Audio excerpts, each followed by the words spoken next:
ಭಾಗ್ಯಗಳ ಸರದಾರ ಅಂತಾನೆ ಅಭಿಮಾನಿಗಳಿಂದ ಕರೆಸಿಕೊಳ್ಳುವಂತಹ ಸಿಎಂ ಸಿದ್ದರಾಮಯ್ಯ ಅವರ ಸುದೀರ್ಘ ರಾಜಕೀಯ ಜೀವನದ ಮೇಲೆ ಕರಿಮೋಡದ ಛಾಯೆ ಆವರಿಸಿದೆ. ಮುಡಾ ಎಂಬಂತಹ ಹಗರಣ ಸಿದ್ದರಾಮಯ್ಯರ ಮೂಡನ್ನೇ ಹಾಳು ಮಾಡಿದೆ. ರಾಜ್ಯಪಾಲರು ಪ್ರಾಸಿಕ್ಯೂಷನ್ಗೆ ಕೊಟ್ಟಂತಹ ಅನುಮತಿಯಿಂದ ಸಿದ್ದು ರಾಜಕೀಯ ಸಂಧ್ಯಾ ಕಾಲದಲ್ಲಿ ತೀವ್ರ ಇರುಸು ಮುರುಸು ಅನುಭವಿಸುವಂತಾಗಿದೆ.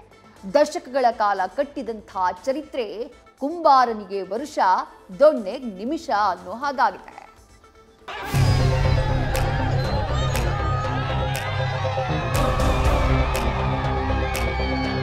ಒಂದಲ್ಲ ಎರಡಲ್ಲ, ಬರೋಬ್ಬರಿ 40 ವರ್ಷಗಳು, 4 ದಶಕಗಳ ರಾಜಕೀಯ ಜೀವನದಲ್ಲಿ ಸಿದ್ದರಾಮಯ್ಯ ಮೇಲೆ ಯಾವುದೇ ಒಂದೇ ಒಂದು ಕಪ್ಪು ಚುಕ್ಕೆ ಬಂದಿಲ್ಲ. ಭಾಗ್ಯಗಳ ಸರ್ದಾರ, ಅನ್ನರಾಮಯ್ಯ, ಅಹಿಂದಾರಾಮಯ್ಯ, ಗ್ಯಾರಂಟಿ ರಾಮಯ್ಯ ಹೀಗೆ ತಮ್ಮ ಹಿಂಬಾಲಕರಿಂದ, ಅಭಿಮಾನಿಗಳಿಂದ ತರಹೇವಾರಿ ಬಿರುದುಗಳಿಂದ ಕರೆಸಿಕೊಂಡ ಧೀಮಂತ ನಾಯಕ ಸಿದ್ದರಾಮಯ್ಯ. ಆದ್ರೆ ಶ್ವೇತವರ್ಣದ ಬಟ್ಟೆ ಮೇಲೆ ಬಿದ್ದ ಕಪ್ಪು ಮಸಿಯೇ ಎದ್ದು ಕಾಣುವಂತೆ ಈಗ ಈ ಮೂಡಾ ಹಗರಣದಲ್ಲಿ ಸಿಎಂ ಸಿದ್ದರಾಮಯ್ಯ ಹೆಸರು ತಳುಕು ಹಾಕೊಂಡಿದೆ. ಮಾತ್ರವಲ್ಲದೆ ಸಿಎಂ ಕುರ್ಚಿ ಅಲುಗಾಡ್ತಾ ಇದೆ.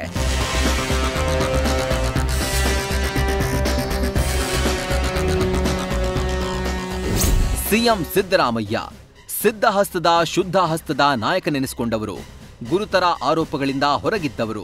ಸದ್ಯ ಮೂಡಾ ಪ್ರಾಸಿಕ್ಯೂಷನ್ಗೆ ರಾಜ್ಯಪಾಲರಿಂದ ಅನುಮತಿ ಸಿಕ್ಕ ಹಿನ್ನೆಲೆ ಅವರ ರಾಜಕೀಯ ಜೀವನ ಹಾಗೂ ಕುಟುಂಬದ ಮೇಲೆ ಹಲವು ಪರಿಣಾಮಗಳು ಬೀರಲಿವೆ.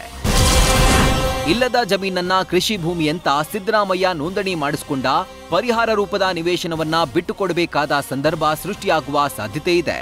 ಸಿಎಂ ಸಿದ್ದರಾಮಯ್ಯಗೆ ಎಲ್ಲವೂ ಎದುರಿಸಬೇಕಾದ ಅನಿವಾರ್ಯತೆ ಇದೆ.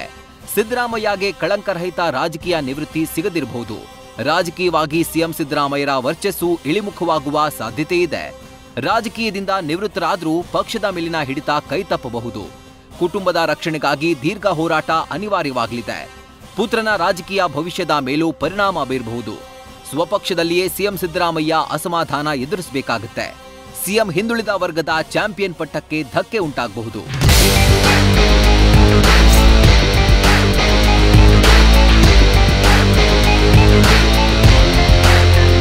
ಇಷ್ಟು ಮಾತ್ರವಲ್ಲದೆ ಕೋರ್ಟ್ ಮುಂದೆ ನಿಲ್ಲಬೇಕಾದ ಅನಿವಾರ್ಯತೆ ಕೂಡ ಸಿದ್ದರಾಮಯ್ಯಗೆ ಎದುರಾಗಬಹುದು. ಇದರಿಂದ ಮುಜುಗರವಾಗುವ ಸನ್ನಿವೇಶ ಸೃಷ್ಟಿಯಾಗಲಿದೆ. ಆಪ್ತ ವಲಯವು ದೂರ ಸರಿಯುವ ಸಾಧ್ಯತೆ ಇದ್ದು ರಾಜಕೀಯವಾಗಿ ಕಪ್ಪು ಚುಕ್ಕಿಯಾಗಿ ಕಾಡುವ ಸಂಭವವಿದೆ.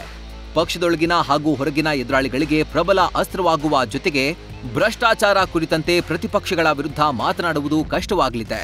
ಆದರೆ ಹಗರಣದಿಂದ ಹೊರಬಂದ್ರೆ ಈ ಎಲ್ಲಾ ಮುಜುಗರದಿಂದ ಬಚಾವಾಗಿ ರಾಷ್ಟ್ರ ಮಟ್ಟದಲ್ಲಿ ಗಮನ ಸೆಳೆಯುವುದರಲ್ಲಿ ಸಂಶಯವಿಲ್ಲ.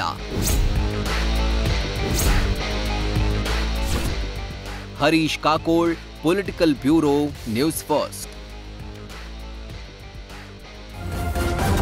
ನ್ಯೂಸ್ ಫಸ್ಟ್ ನಿರ್ಭೀತಿಯಿಂದ ನಿಮ್ಮ ಪರವಾಗಿ.